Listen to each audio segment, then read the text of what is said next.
I'm really excited about this edition of Winephabet Street. We are joined by Meaghan Frank, who is the great-granddaughter of Dr. Konstantin Frank of Dr. Konstantin Frank Winery in the Finger Lakes. And we're talking all about Rkatsiteli, or better known as Rkat.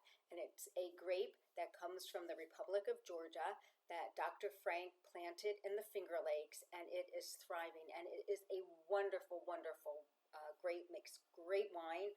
We got to taste a sparkling wine that it's made from and a still wine, and I have to tell you, they are just absolutely wonderful. So, welcome to the episode. Welcome to Uncork Your Mind, where we take the intimidation out of wine with your host, Debbie Giaquindo, the Hudson Valley wine goddess. Hello, everybody. Welcome to Winephabet Street. And Deb, third season, letter R. We have been here for quite some time. Yes, quite a number of years. Yes, we have. And today we are Going excited. strong. Yes.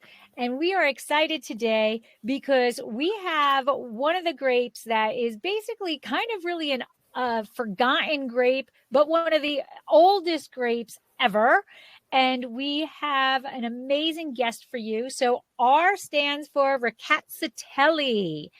And so we are excited to have Meaghan Frank from Dr. Konstantin Frank Winery with us. But before we get into that, for those of you who don't know me, I am your co-host, Lori Budd. My husband and I own Dracena Wines in Paso Robles. So come visit us in downtown and taste our Blanc de Franc. We are the only people making that in the area. And on the other side of the spectrum, on the wine education side, I am a WSET Level 2, a Spanish wine scholar, a Côte d'Aron specialist, a champagne specialist. And I just did a wonderful wine education program comparing Mourvedre in California to my beloved Monastrell in Spain. And that dropped last week on the podcast. So give that a listen. And this week on the podcast, the last episode was actually Thursday is Chardonnay Day. So I sat down with Chris Eberly of Eberly Winery, and we chatted all things Chardonnay. So give that a listen. And Deb? So I'm Debbie Giaquindo. I'm known as the Hudson Valley Wine Goddess. I'm a certified specialist of wine, a wine location specialist in Port and Champaign, and a certified sherry wine specialist. I'm author of the book Tapping the Hudson Valley, Day Trips and Weekend Itineraries, visiting the Hudson Valley wine region. And I am a partner in a restaurant in North Wildwood, New Jersey called Trio North Wildwood, where we just got our liquor license approved to be able to serve alcohol in our restaurant because we're in a zone that doesn't allow that. So we got our variance. So right now my husband is building a bar, and June 5th we go and get the license transferred. And when the bar is up, we will be a full service restaurant. And yes, we will be serving Dr. Frank Riesling. Yay! Thank you so much. And I think that's probably about it. And I'm going to apologize because my dog barks because I can't lock her out because I'm the only one home. So, so anyway, and our guest, Meaghan Frank, from Dr. Konstantin Frank Winery in the Finger Lakes, one of my favorite wineries, although I haven't been there recently. It was probably one of the first wineries I went to in the Finger Lakes with my husband many, many years ago. Had a really nice tasting out on looking out over the vineyard. It was a good time. I have pictures. Oh, that's wonderful. So Meaghan, tell us a little bit about yourself. Absolutely. Well, thank you so much, Debbie and Lori. It's a pleasure to be here today, albeit virtually. Next best thing, but we'll have to get both of you up to the region and back.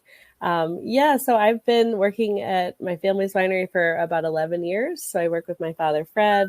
I'm the fourth generation to manage the winery. And I have a background in both wine business and also winemaking and enology. So that's where my education took me. I completed my diploma a few years ago, and now I actually teach WSET classes locally in my spare time, just to kind of keep current. But I loved hearing about both of your backgrounds. So it's very impressive, and it's an honor to be here today. Yeah. Well, we are excited. And so, Deb, do we want to clink before Elmo or after Elmo? Let's clink now. Okay. I got to grab my wine. Yep. I'll start with the sparkling. So I have the Rkatsiteli Amber in my glass. I have. And Deb just wants more exercise. I know. I can't fit everything on my desk. It's a mess. I've got the sparkling. And I love that label. I absolutely love that label. Great. So raising a glass. Cheers. It's 10 a.m. here, but you guys are past 1 o'clock so it's here. all good. Slancha. Cheers. Okay. We are going to go to Elmo.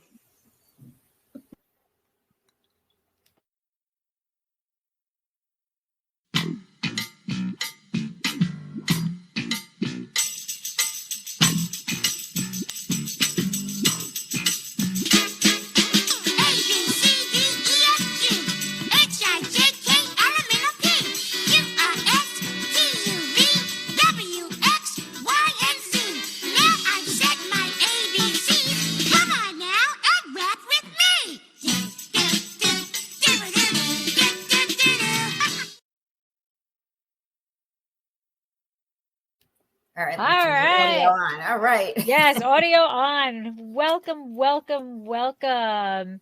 All right. Rkatsiteli. I'm excited about this because I love learning. I mean, I love learning about all grapes,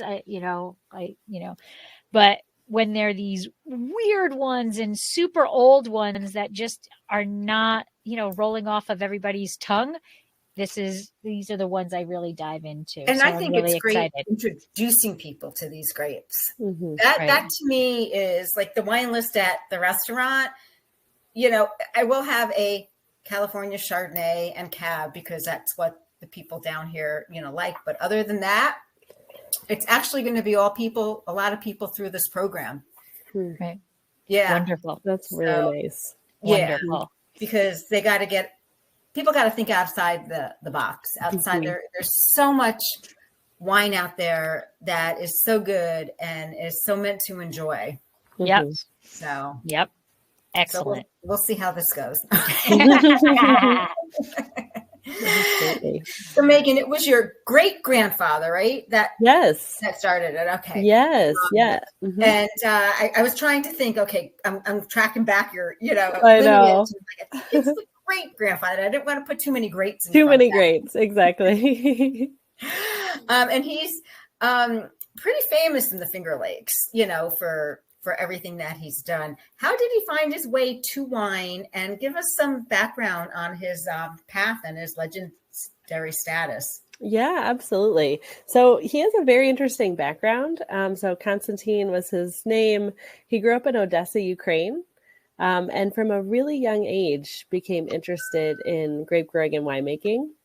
He actually made his first wine when he was 15 from his father's hobby vineyards, and really set off on a path to become a professor, a researcher, a scientist, and this is, during the Soviet Union times. So Konstantin was managing a very large estate in Odessa. And a lot of what he had planted was Rkatsiteli on that estate. So he had worked with it for many, many years when he was in Eastern Europe. And so basically the family fled during World War II, and they were lucky to come to New York. Konstantin, he spoke 6 languages. Wow. He, had spent 35 years of his life earning a PhD, becoming a professor, being a researcher at the forefront of research and experimentation in Eastern Europe. But he came here with nothing, and basically had to start over. So when he arrived in New York City with his family, he worked as a dishwasher, learned a little English, and found out that the Finger Lakes region was a booming wine industry. And this was, at a time when there was no vinifera here. There was only the American varieties. So Concord, Catawba, Niagara, things that we more associate with jams and jellies today. And then also the French American hybrids were becoming very popular. And so when Konstantin came up to the Finger Lakes, he was asking researchers, why is there no vinifera? And they would tell him it's too cold. The vinifera vines just don't survive. And he said, no way. In Odessa in the winter, he would say it was so cold that your spit would freeze before it hit the ground. But it was so cold. And they would actually have to bury the entire vine for it to survive the winter. So it was very, very cold. So he had a theory that it was due to phylloxera, the microscopic root louse, tiny little bug from North America that's obviously devastated vineyards throughout Europe with the advent of the steam ship in the mid-1800s. And phylloxera was sort of the reason why the vinifera vines weren't surviving, because they weren't grafted on a proper rootstock. So he basically set out on his own to create this movement, this like quality revolution in American winemaking, and began in a small way with Chardonnay, Pinot Noir, and Riesling. And those were successful. And then he expanded out to eventually have 66 different vinifera varieties on the property. So like an experiment station, and invited area winemakers from all over the country to learn the grafting technique, take that back to their home state. So he was very giving with his knowledge, and believes that Americans deserve only excellent. He always said that. He was so thankful to have been given a second chance. Fleeing to this country, he wanted to give back. And that's something he always said, and was very, very patriotic through the rest of his life. Coincidentally born on the 4th of July. So wow. Together. So that's Konstantin's story. So very much a researcher, a scientist. And I can't imagine, the battle he faced, not just with changing sort of the environment here in the region, but also the challenges, of course, of starting a winery from the ground up when you're at the age of retirement. It's I always think back to that for almost like inspiration, because he was very convinced that this is what he needed to do. When he came here, you said that the wineries that were here were really, the Concords and all of that stuff. So did he choose to come to Finger Lakes because there was some sort of, grape experience, or is this where he came and he's like, hey, wow, check this out, it's here, Yeah, I think because he was used to working in a cool climate, that was familiar to him. He also loved, we have these really beautiful, very deep lakes that I think reminded him of Europe. Okay. So there were certain aspects that he really liked. I think if he was maybe closer to, say, California or somewhere out west, maybe that would have been a possibility. But because he really didn't have anything. You think it reminded him of home, and there was just so many similarities that that's where he chose to settle down and do his thing? Absolutely. Yeah, I think so. Mm-hmm. And not that I can imagine that somebody has never heard of the Finger Lakes, but who knows? Let's say somebody has not heard of the Finger Lakes. Can you give a little description of where they're located and what makes it a little, what makes that region unique for wine growing? And maybe, because I think it's kind of cool, the fingers, the stories of how the fingers occurred or what the fingers mean. So. Absolutely. Yeah, this is a running joke also with my husband whenever we travel, especially internationally, when people ask, where are you from? And I always say the Finger Lakes. And he's like, nobody knows where the Finger Lakes is. I'm like, well, now they do. Right. So brand recognition, it's important. So yes, the Finger Lakes, we're in a beautiful region. We have, you would think there would be 10, but we have one extra, one extra lake. So we have 11 of these very deep glacial lakes. And actually, during the last ice age, about 10,000 years ago, these glaciers receded from the north and carved out, almost like a hand carving, these really, really deep lakes. And not only do you have this collection And, we're talking over 600 feet at some of the deepest lakes, very, very deep lakes. Not only do we have these deep bodies of water, but also during that process, there was almost like this carving of this like glacial till, leaving behind different soil types, making it a really interesting location also for planting vines. But these lakes are a really important aspect of our growing region. So they help to really moderate the climate and act almost like a heat trap for our very cold winters, which for us is very much like our Achilles heel. The winters can be very, very challenging. Usually we'll have one in every decade that, we'll lose sometimes 50, sometimes more percentage of buds. So, but each region has their own, have their own issues. So that's definitely ours. But the Finger Lakes, the actual lake, really helps to kind of warm the area up in the winter and then sort of help to avoid any spring frosts because the lakes are quite cold, even right now. Outside it's like an 80-degree day, but because the lakes are cooler, it's sort of helping to moderate the climate. And you can also imagine with the creation of these very deep lakes, we have really steep slopes heading down to the water. So that's also wonderful for drainage, for airflow, for sun exposure, all the things you think of in Germany and Austria and these other locations that have these similar aspects. And how does somebody get there? Yes, it is, a little bit challenging. We're kind of off the beaten path, which maybe is why, some people still haven't heard of us. But we're about 5 hours from New York City. We're about an hour and a half from Rochester, which is probably our closest sort of airport.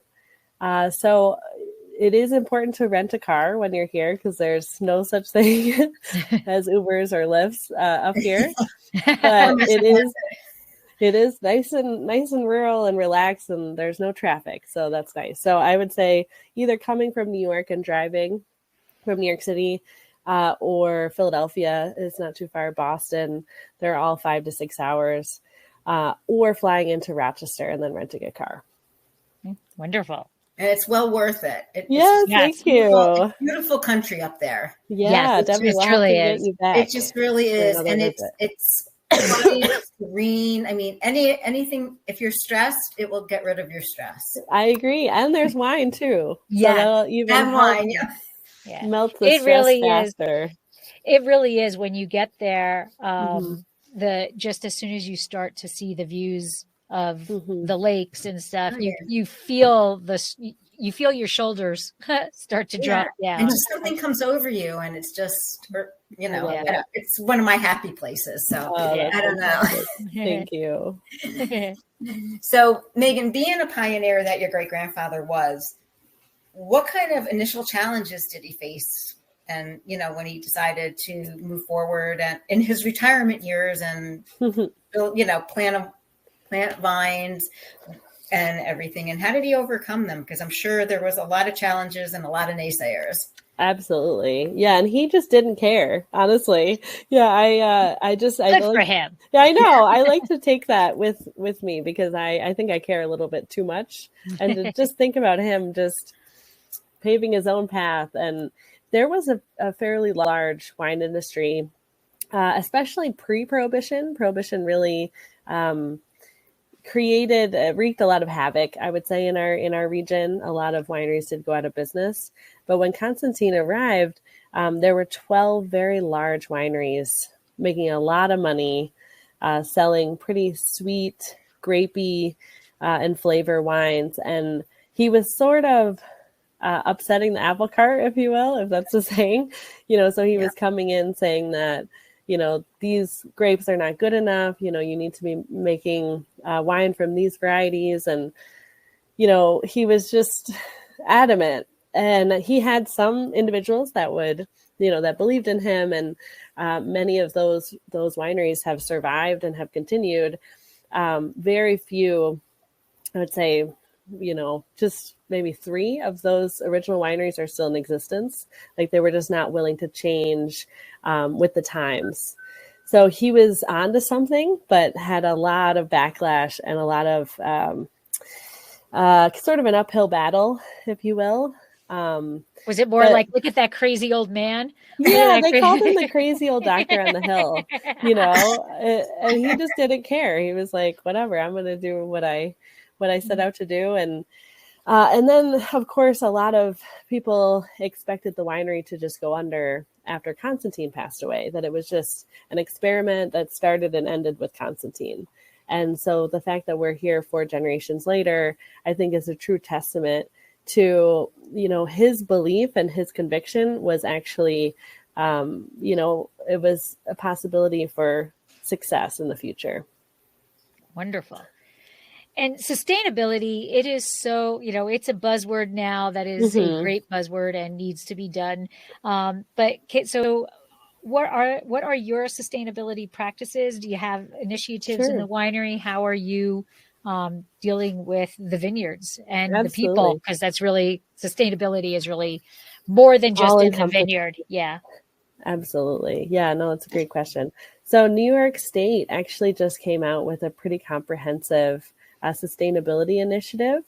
So last year we actually did get all 3 of our estate vineyards certified for the New York State Sustainable Wine Growers program. So even on our back labels now, there's a trust mark, and basically the program involved a fairly intense audit and reporting. So we have to report pretty frequently any inputs. And basically, as you mentioned, it's sort of an all-encompassing practice of environmental inputs, also worker health and safety, and then additionally reducing your economic risks. So looking at those 3 metrics. So we're really excited to have that initiative in place for New York State. And then about 10 years ago, as sort of another side project, we installed solar panels. So it makes up more than half of our energy needs, which is really helpful to have. And we're investigating solar water. So there's a lot of different things we can do. And I know you've interviewed other sort of family wineries. And I think that the whole idea is you want to preserve what you have for the next generation. Yeah. So to the land, and also your people, your family, your work family, is really at the forefront of our goal. So very, very important to us. Absolutely. Yep, it is. So we're here to talk about our Rkatsiteli. Did I say it right? You did, Debbie, you did. Okay. Yes. Because I'm really bad with stuff like that. But yeah, we're going to get to that in a second. But I want to just kind of focus what other grapes that people will know about are found in the Finger Lakes. I know that you're beginning to plant a lot of Syrah up there. And what other grapes are found up there? Sure. Riesling is our number one. Riesling has really helped to put us on, I'd say, the international wine stage, which has been really, really exciting. So most producers here in the region, there's about 150 wineries, are producing a handful of styles because Riesling's so versatile.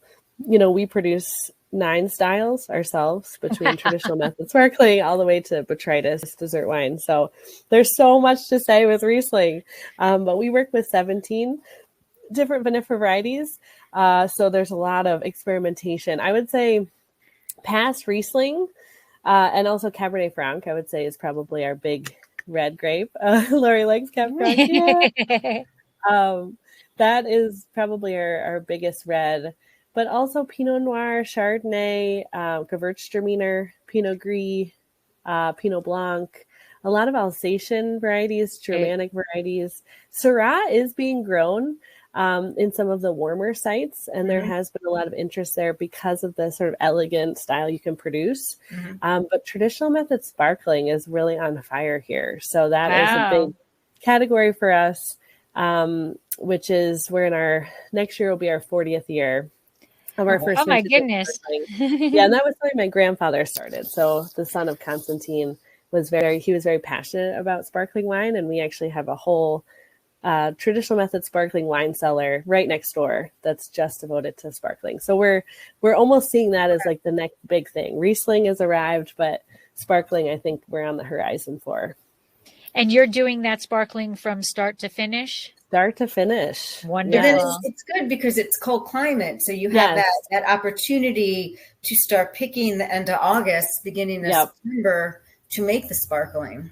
Absolutely. Yeah. All the ingredients are here, right? We have very interesting, these like slate, a lot of slate in the soil, like glacial soils. We have cool climate, where we can get full ripeness, but still have so much acidity to play with for 2 fermentations. So it's a very exciting category. Wonderful. We have, I think sparklings across the board are becoming people are starting to say, we can drink it all the time. And there's so many different styles of it. But at least by us, not very many people are making it from start to finish. They make their still wine and then they're sending it out to Lodi or up to Sonoma or somewhere. And then, this one facility is just, doing the second fermentation for everybody, so that wine is coming back. And I'm like, well, okay, this still is the same, but, and then there's a lot of just, I'm going to slap my label on it. So you might be going to 4 different wineries and getting sparkling, and it's really all the same sparkling. How wild. So I love when the winery is, if they're devoted to the sparkling, that they're physically making it. And that's a big commitment because that's not an easy process or a short process. Yes, everything is very, very intensive. And I mean, our sparkling winemaker's with us. He actually joined the year my grandfather was meant to retire, and then he had unexpectedly passed. So he's been with us from the get-go, 18 years, and worked at Jay, which prior to them being owned, by Gallo, for 10 years. So he has a lot of specific sparkling experience, traditional method experience. But just the equipment alone, it is so incredibly expensive. And then to get someone to service the equipment, because oftentimes the machines are coming from Europe, they're in Italian or French. Yeah, we actually don't have anything like that that you were mentioning, Lori. We don't have like a custom crush sparkling thing. So any producer that's doing sparkling would be doing it themselves. Very nice. But it's also taken us a long time because the equipment is so expensive. The techniques are so unique. It's taken us a long time as a region to develop this category. Right. But that's good. That means that you're caring about it and you're not just kind of throwing something together. You're developing it to be, a great representation of the process and the end product. And also the region. Yeah. That it's coming from. Sure, right. Absolutely. Right. So if we go back to Rkatsiteli, they're estimating it to be about 3,000 years old. So like, what are the origins? Yeah. Where did it come from? And how did it come to be? Sure. Yeah, excuse me. I have bit of cough. The allergies have been horrible this spring. They are. They're right? really bad. They have been. It's been rough. Rkatsiteli from Georgia, so Republic of Georgia, not state Georgia. That's always a fun distinction in the tasting room. Georgia being the birthplace of wine, essentially, there was actually a researcher, Patrick McGovern. He's sort of known as like the Indiana Jones of wine. And he set out on a quest to locate sort of the oldest sort of trace of winemaking in the world. And that journey brought him to Georgia, and they unearthed these large sort of clay pots, amphora-like sort of round vessels that we know now were qvevris. In Georgia, and they found this debris at the bottom of these qvevris, and they carbon dated and they were seeds. They carbon dated the seeds, and they found them to be Rkatsiteli from 8,000 years ago. So it's just incredible history. 8,000. Oh, yeah, wow. I know there's lots of different. That's a big difference. It's a big difference, yeah. What's a few thousand years, right, Laura? You know. So that is pretty amazing and pretty impressive. So to date, it is the oldest known grape variety in the world. And because of its heritage, you know, in Georgia, this is actually an interesting, I guess, fun fact. Stalin was actually Georgian. So he had a soft spot for Georgian grape varieties. And he knew that Rkatsiteli and also Separavi, which is a red grape, which we also have grown in the Finger Lakes, grown on our estate, would be perfect candidates to grow in the Soviet Union. So they were like pushed as like the workhorse grape varieties. Right. And everywhere you saw Rkatsiteli and Separavi planted. And so Konstantin was familiar with these grapes from that experience. So very interesting heritage. And at one point, it was like the top, I think it was the third largest planting in terms of white grapes in the world. And this was in the mid-90s. And that has sharply declined because of other grapes being planted. But it has such an important role in sort of on the wine stage in terms of a historical perspective. Very cool. Yeah. What makes it unique compared to other white wine grapes? Yeah, so actually the name Rkatsiteli translates directly in Georgian to red horn. Red horn, yeah. So that's because when the shoots start to ripen, they turn this bright, vibrant red color. Oh, wow. And that's how you really know, you know, the it's really ripening. So very, very interesting, very unique. It has a very thick skin. So hence why we can do orange wines. You know, it does very well with that style. And it grows in a very interesting way as well. It grows almost straight up like a broomstick.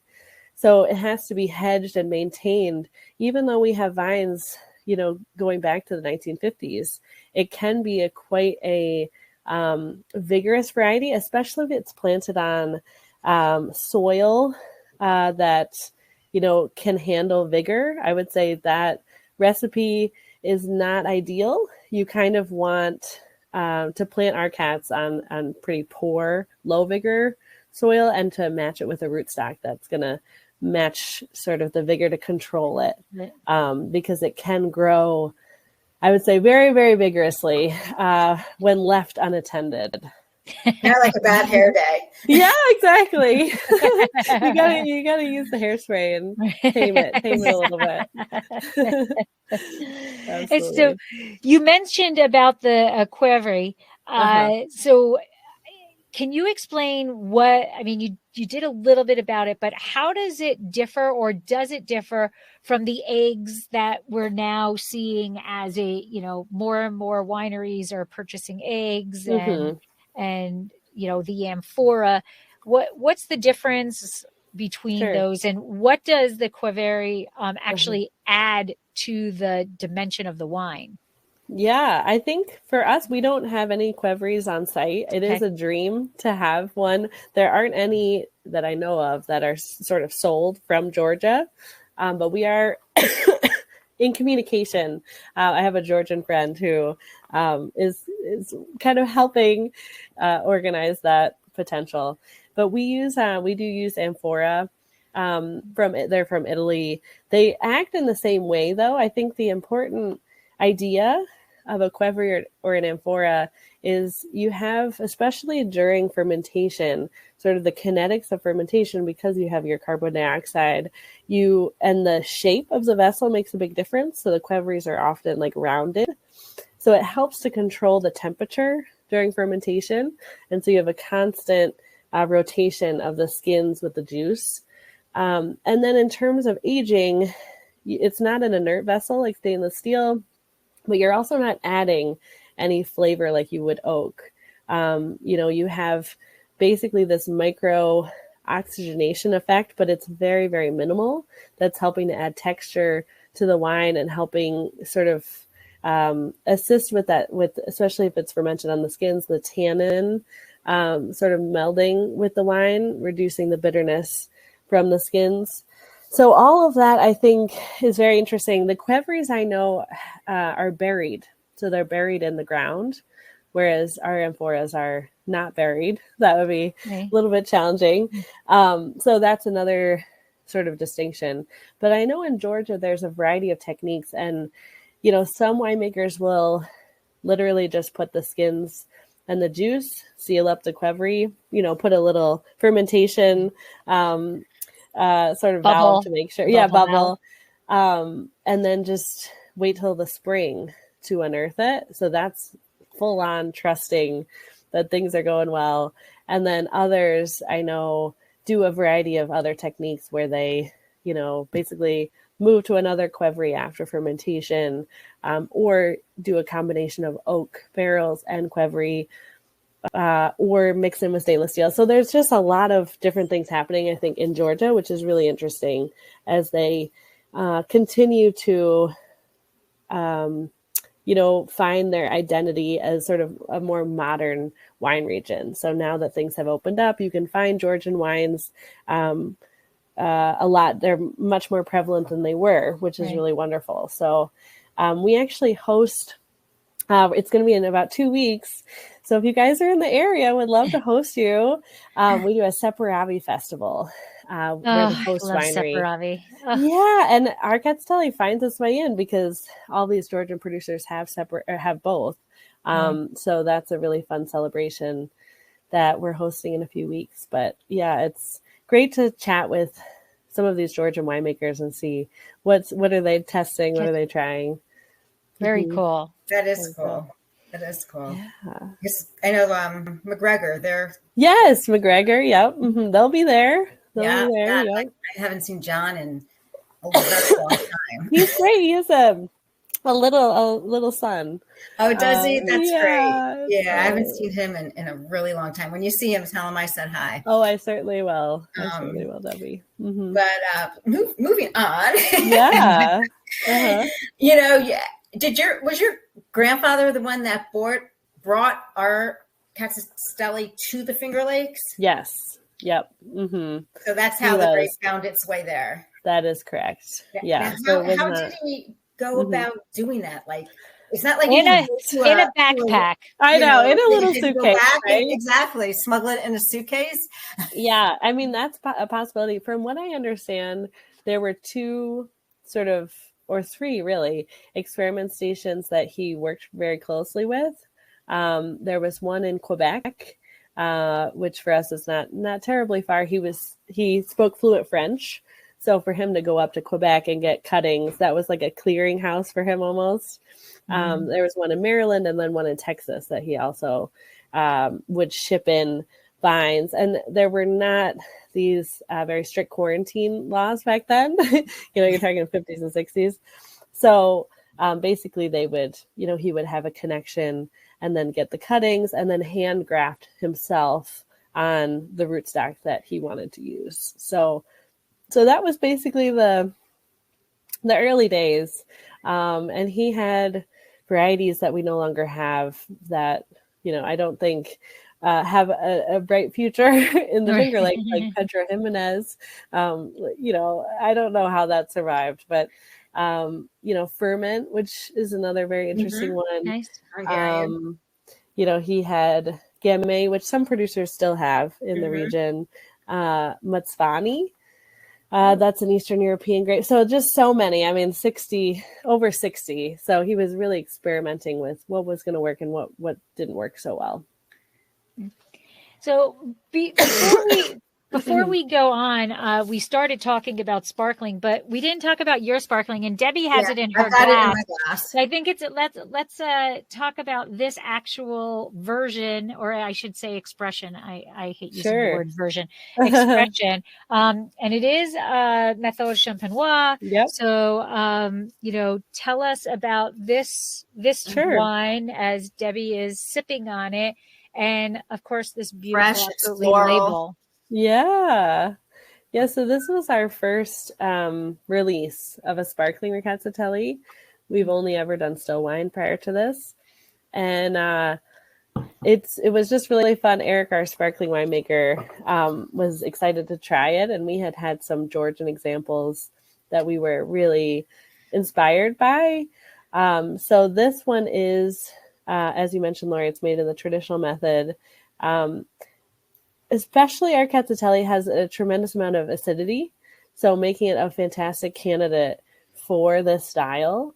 And this just has a touch of dosage. It's an extra brut, so kind of rounding out that really bright acidity. Nice. But it is a really fun one. And to talk about the label, we hosted last year a Ukrainian benefit event. We called it the Summer Kitchen because that's a sort of a tradition in Ukraine because it gets so hot in the houses in the summer. You have an outdoor kitchen in the summer, kind of so that your house doesn't get smelly and too hot. Yeah, and there's all these recipes that were celebrated for the Summer Kitchen. So that was the idea behind it, and we worked with an artist, a muralist out of Buffalo, New York. And she did an interactive mural with our guests that day. And then we are doing 3 releases of the sparkling wine, one every year. Is that with the one of 3? Yes. So the mural will be all collected at the end of those 3 years. So theoretically, you could collect one every year. And we also are curious to see how the Rkatsiteli ages on the lees. So that there was a bit of both in there. You can collect the mural, but you can also really see the development on the leaves with that one. So, and we're excited to host that event again in July. So again, Lori and Debbie want to have you guys up. I can't get away in the summertime. I got a restaurant in a tourist area. Oh, of course. Summer is better for me. All right, here we go, Lori. Yeah, but this is really nice, fresh. It's something I can see can be drank anytime. Like, it's just, it's beautiful. Very nicely done. I'm so glad. Yeah, it's really bright and fresh, I think is really, really great. So even for 3 years, on the leaves before it's disgorged, it's still showing just a lot of freshness, which I think is true with really all of our sparklings. And when you're talking about the vine and you're talking that it can be very vigorous and it's really important to know what soil and rootstock you're putting it on. Is there any other vineyard issues that you need to be concerned with? Is it susceptible to anything else? Yeah, downy mildew is a big big threat for this one in particular. So just being really conscientious, making sure that the canopy has enough air, a lot of leaf pulling, a lot of hedging, making sure that you have a lot of room for the air to kind of get through in the canopy. Because I would think though, like that's an easy fix for you guys in the Finger Lakes because that breeze is there coming off of the lakes. You just need to make sure that breeze can get to where it needs to get to. That's exactly right. Yeah. Nice. That makes it easy. That's good. Yeah. Just need a little handwork there. Right. Right. Yes. Did you want to go through all the wines now, Lori? Yeah, we'll go a little bit more. We've got you. We've got a lot of questions for you, Meaghan. Oh, good. I'm ready for it. I'm ready for it. We'll do a few more, and then we'll introduce the what I don't know what you call it. I called it I don't know why. The main. Yeah, it's just it's like the OG. Yeah. The OG Rkats. Yeah. I like that. I was talking when I was talking Chardonnay with Chris, he has his mainstay, right? And then the reserve, and he's like every day. And he's like, I got to change that. I don't like calling it every day. He's like general. And he's like, no, I don't like general. So I'm like, we got to come up with a term that means, that doesn't have a bad in thought process for sure. But yeah, OG. I like OG. The OG. Yeah. There we go. See, you can share that with him. The OG Chard. The OG Chard. There we go. Go ahead, Deb. And then All after right. this, So, we'll we touched on the climate and everything of the Finger Lakes and how, it was kind of in par with the climate in Georgia and everything. And do you, the soil conditions, you had mentioned a little bit. So what does Rkatsiteli thrive in? What type of soils? Yeah, I would say it's a fairly easy one to plant. I know it does well in a variety of different soils, but where it can really shine, I would say are more poor soils. So, soils that don't have a lot of moisture, nutrient poor soils. So that's what we have here, in the Finger Lakes, very rocky glacial soils. Because otherwise it's just going to become very, very vigorous. But there are plantings all across the eastern United States of Rkatsiteli. We have probably the largest, but, Virginia, Massachusetts, New Jersey, Ohio, there's a smattering of plantings. And we had a nursery here for a long time. So, viticulturalists and winery owners would get cuttings and then take them back to their home state. So there is a small movement of Rkatsiteli, and it's fairly easy going for where it's planted. I think it's really the wine that you're making at the end. Is it an interesting one, right? So if it's planted on a very nutrient dense soil with a lot of access to water, and it's overcropped, the final wine, it might be, tasty, but neutral. Is it going to be like exceptional, more neutral. So I think that's where you kind of have to be careful, is just to keep the crop levels in balance with the vine. So I think this is a good point to talk, because we have two other. So the winemaking process that you're doing. So the two other wines that we have are your OG. We're now calling it. OG, I like it. And the amber. Okay. So walk us through that. Sure. That, because sparkling is such a different beast. So are you bringing this fruit in at the same time? Take us through the similarities and the differences between these two processes. Sure. Yeah. And just a note about Rkatsiteli when it's harvested. So usually it's around the same time as Riesling for us. Okay. It's a variety that really holds its acid. So, typically later. Yep. Right. Typically the third week or so of October. Wow. And it's also a late budding variety. Okay. So it helps with any spring frost danger. Yeah. So it actually works quite well for us in that especially if you have a little extra, hang time, it does very, very well. So harvesting later, so the sparkling was picked quite a bit earlier. I want to say the first week of October for that 2021 release, because you really wanted that sort of maximum acidity to go through those two fermentations. But for the OG and the amber, typically the third week of October is common. And we have 3 different blocks on the site on our property. So looking at for the OG, which is stainless steel fermented and matured, looking for that freshness, and really the wine, again, as I'm sure hear all the time, the wine's very much made in the vineyard. There's really very little manipulation happening at the winery versus the amber. There's a lot more, I would say, winemaking techniques employed there.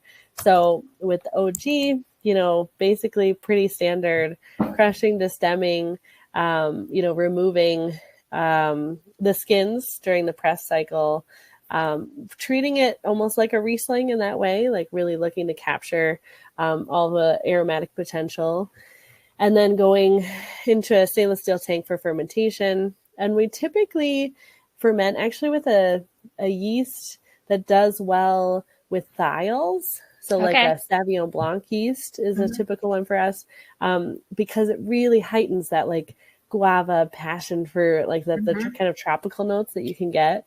So it's pretty punchy with its aromatics, a nice cool fermentation. And then that's basically it. So racking out the leaves, and then it's bottled usually in February or March of the following year. Whereas the amber, and I have a note about the name. So amber is sort of the homage to the Georgian Quivery style, Right. which many of them are called amber. But we also have a line of wines paying tribute to the women of our family who have helped build the business. And so we have my great-grandmother Eugenia, we have my grandmother Margaret, my two great aunts. And so often we hear in the tasting room, so you have Eugenia and you have Lena and Hilda, but who's Amber in the family? Oh. And I'm like, oh no, what have we done? You know, so that's kind of funny. So there were no Ambers in the family. That's just the style. So with the amber, this is a style we released, I think for the first time in 2016. So it's a fairly new one for us. And the trick has been, it's sort of an entryway orange wine, I guess. Yeah, I was going to say, does a it say gateway orange wine. I see the difference of the colors. So about 2 weeks, we do a open top fermentation, just like our red program, on skins with twice a day punch downs. So trying to extract just enough of that color and the tannin and all the phenolics in the skins. And I mentioned Rkats has really thick skins, so making it a great candidate for the style. But the challenge is just having it not too tannic, right? So we're just looking for enough to build that texture. Actually, this past vintage we did a month on skins, which was we pushed That's a long time. Yes, we pushed it a little bit. I would think it would have been darker. Yeah. I will this You vintage, know? but we haven't No, released what they that just one did, yet. Deb. What they just did. What you just I'm did. sorry, Okay. I'm confusing. But typically it's about 2 weeks. So we are trying to kind of see where that line is. But essentially after the open top, fermentation on the skins, it is, we do have it hooked up to cooling as well, so that you don't have too much heat during fermentation. We press off the skins and then age. We have a variety of amphoras that we age the amber Rkats in to sort of build that texture and really let the tannins mellow out. And typically that's bottled in the summer of the next year. So yeah, so that's the amber style. So variety of different things happening with Rkats. Yeah, a lot of it's exciting that you make so many different types that express different characters of the grape. Sure, absolutely. Yeah, it's an exciting one. So for me, let me preface that, not for me, but when I'm educating people about amber or orange wines, a lot of people have a negative connotation to it because I think it's an oxymoron. Yeah. Right. For many people, a white wine doesn't, their brain goes in this direction for a white wine. But when you're having this orange or amber wine, that skin contact gives that slight bit of tannin that people aren't used to getting in a white wine. And I have had some amber wines that to me, the tannin doesn't, it overpowers. Yeah, I've been there too. The wine, and that's all I'm getting, and I don't get the wine. And this is not that. This has the tannin, so it coats my tongue. And I can feel it. I can feel it slightly on my gums, but there's still aromatics to it. There's still it's smooth, and it's not. And I don't want to say it's not orange. It looks more like a gold. It's really a Chardonnay type of thing. Yep, absolutely. I think, in this. Yeah, I think that if you didn't look, if you didn't have the two of them together, like Debbie is showing right now, I don't think you would think anything about this color. It kind of, there's Chardonnays this is pale are this color. Yeah. This is a little more golden. If I was looking at it without smelling it or without knowing the history of it, I would think it might have been a little, it's barrel aged. you know, without, you know, because you get that golden color, that little bit of golden when it's barrel aged. You know, once you smell it and what you know, that's not the situation, but it's that color is not so orange or so dark that absolutely, if you weren't looking at the OG, I don't think anybody would blink an eye at it. I love the aroma that's it's given off in my glass. Absolutely. You know, it's really a beautiful grape. It really is. I'm loving the aroma, but I'm maybe because it's 11 in the morning. I can't, my brain is not talking to my palate of what that aroma is, because it's kind of reminds me of something from my childhood. Oh, wow. It really, when I first smelled it, I was like, it took me back to when I lived in New Rochelle. Oh, that's amazing. There's something about a nice spring day. Yeah. Spring floral notes. Yeah. I get a lot of like blossom and chamomile. Chamomile. Chamomile. And we have chamomile growing everywhere here. So I don't know if it's the connection there, but yeah, it's so very, very interesting. It's very nice. So what kind of foods would you pair with this? Yes. Absolutely. And that's a loaded question. So which one are we talking? Well, the grape itself. Sure. What you know, because it is high acid. Yeah. You know. Absolutely. What would you pair it with? Yeah, I would say Rkats goes really well with anything with like an exotic spice, because there is there's an herbal tone and a fruit tone, but again, it has a very high acid. So you know, Lebanese, Indian, Cajun, Thai, like it's very versatile. And I would say that for both the OG, curry, for both the OG and the amber. The amber too, like any like aged hard cheeses, I think goes especially well. It's very versatile in that way. And also sort of heavier proteins, you know, like a roast chicken or smoked fish, things like that, because there is this other kind of component with the tannin, can stand up to sort of the heartier protein, if you will. But yeah, exotic spice with Rkats, it's like, and that's such a big statement. You know, there's obviously so many directions you can go, but exactly. Really, the serving temperature for these, do you recommend different serving temperatures for the amber versus the OG? Yeah, I would recommend the amber to be served not as cold as the OG. Okay.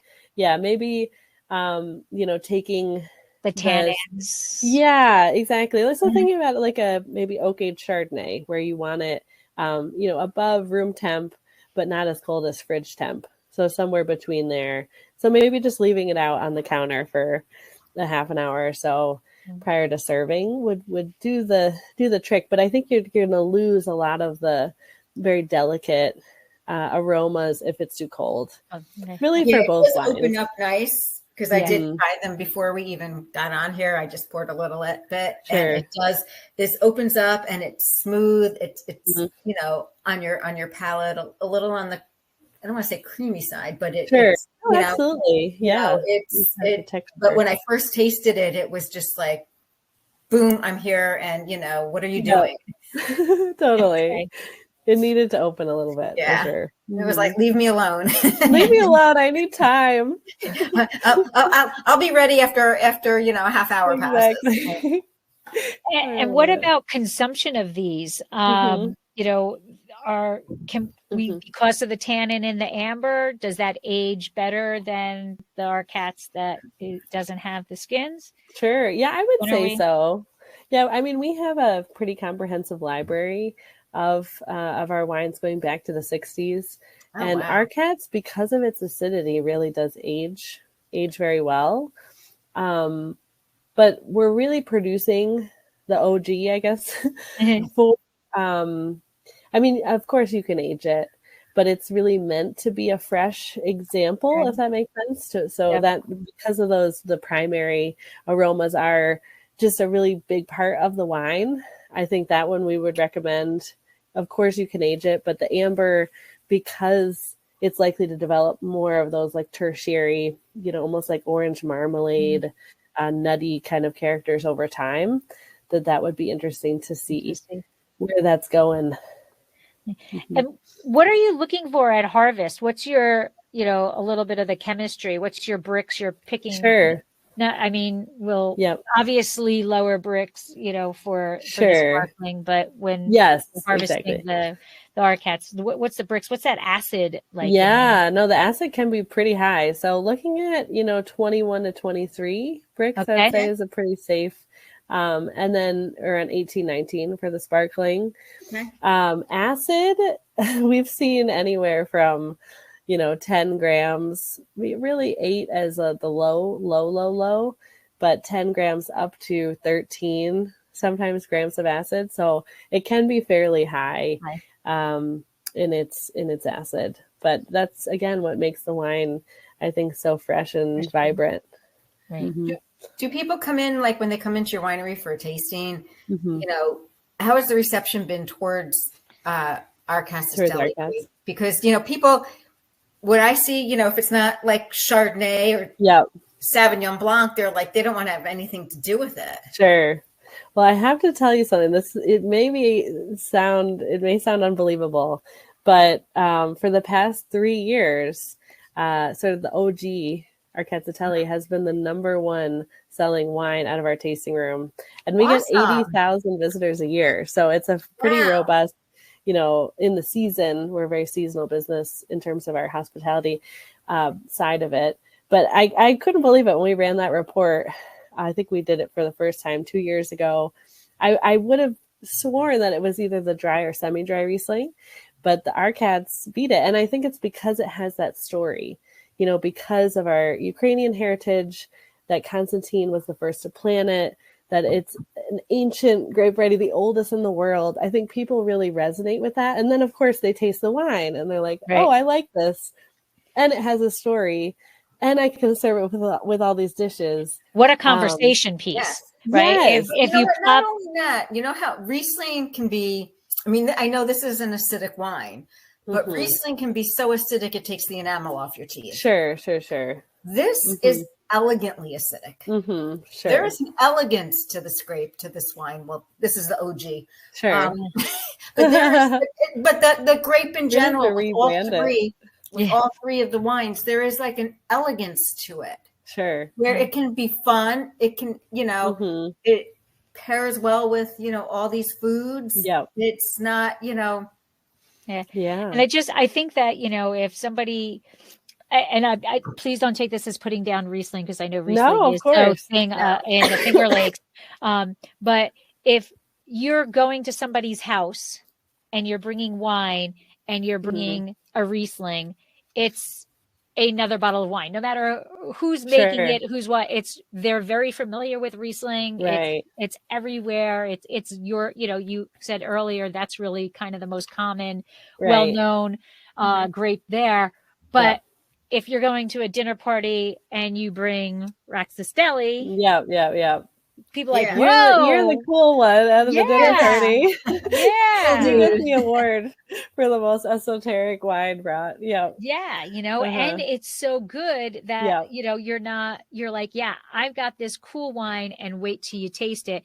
Then that, and that's one of the things that I love about wine is that it is the doorway to conversations. For sure. And I think that opens it up. But do you have many, I'm not sure so many people who have never been to your winery before come in and say, hey, let me try that Rkatsiteli,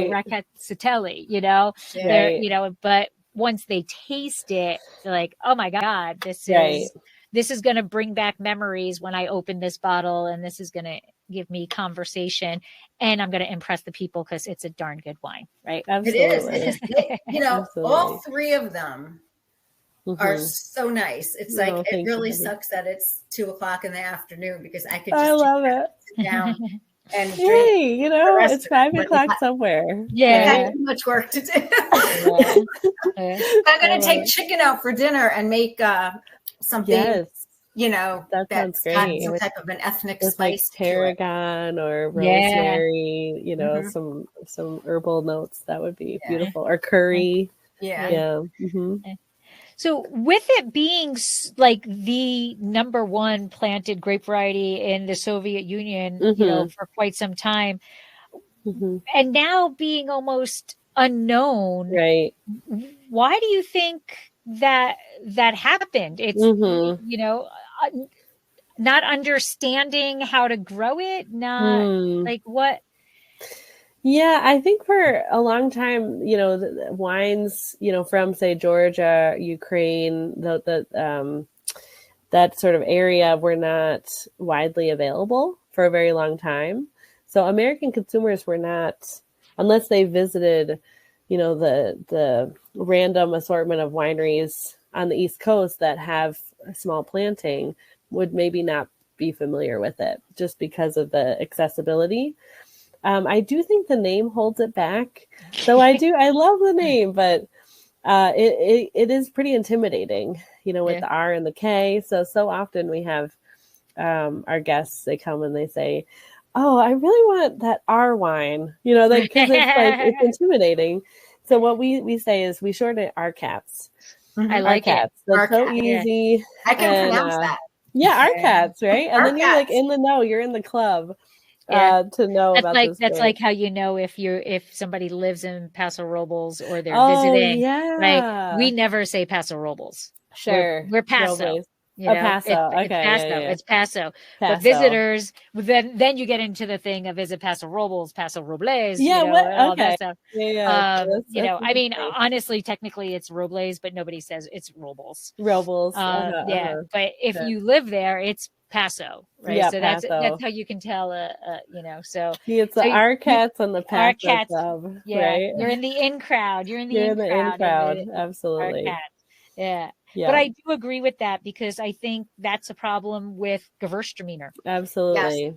Yes. I did a seminar on Sunday, Alsatian wines. Oh, nice. Had a Gewürztraminer, and it was very interesting how people took or didn't take to the Gewürztraminer.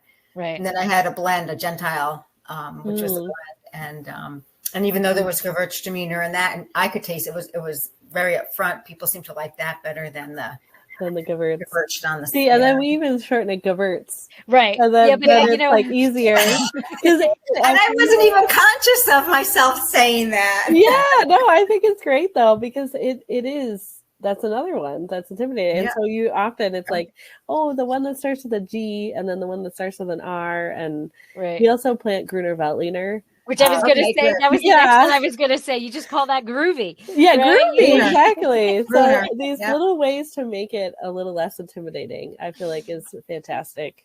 Groovy, I love it. Do you think, like you said, you're planting Gruner? Not a lot of people plant Gruner. I know back in the Hudson Valley, Millbrook is Millbrook, yeah. Yeah, and it's pretty good. That's great. But do you think you might start planting a little like lesser known varieties that do well in cool climates? For sure. Yeah. I mean, we're constantly on the hunt, for additional varieties. So we recognize we do work with quite a few, of the esoteric varieties, and it is a way to sort of introduce, a new story, but especially in the wholesale side, it is more work, right? Because you're really flying the flag of the grape variety and then the region and then the winery. So it takes a little bit more. Well, you give this to Fedway and I'll sell it at the restaurant. Yeah. I think they might have it already. So do they have markets? I'll have to look in the book. If they do, it'll be on the menu too. Oh, thank you so much. Yeah, it's actually a really important one for restaurants, for on-premise, because it does so well with different cuisines. And it's such a unique thing for especially a restaurant that has sort of an inventive wine program, like I'm sure you have. Yes, we have a pad thai type of noodle. Oh, fantastic. That would be a stellar pairing. Really well with this. Stellar, yeah. So I think one grape that we have our eye on is actually a Georgian grape called Kisi, Kisi. And for years, it's been in quarantine at the nursery at UC Davis. It developed a virus. Yep. So we're waiting for that to be repropagated and then hopefully be available soon. But the name is easy to say. Yeah. It's a white grape and it's supposedly more aromatic than Rkatsiteli. So wow, we're really interested in that, to trial that and to be the first in the U.S. to work with it. So we got to race. Cool. We got to beat whoever else is. I can't wait to see when you get it and what you do with it. I know We'll it's going to be a beep few this years out out, so nobody steals it. Bleep it out. Yeah. You can release it years later when we have it in bottle. That's funny. Well, Meaghan, thank you so much. I mean, we kept you longer than an hour. I mean, we could sit here all afternoon and talk about this, but we got to let you get back to work. There we go. I have to let you guys get back to having some good Rkatsiteli. Oh yeah, but tell everybody where they can find you, Dr. Frank Wines, online, and everything. Yeah, so our website is www.drfrankwines.com. So we do ship to most states in America, and we do have distribution in 40 states.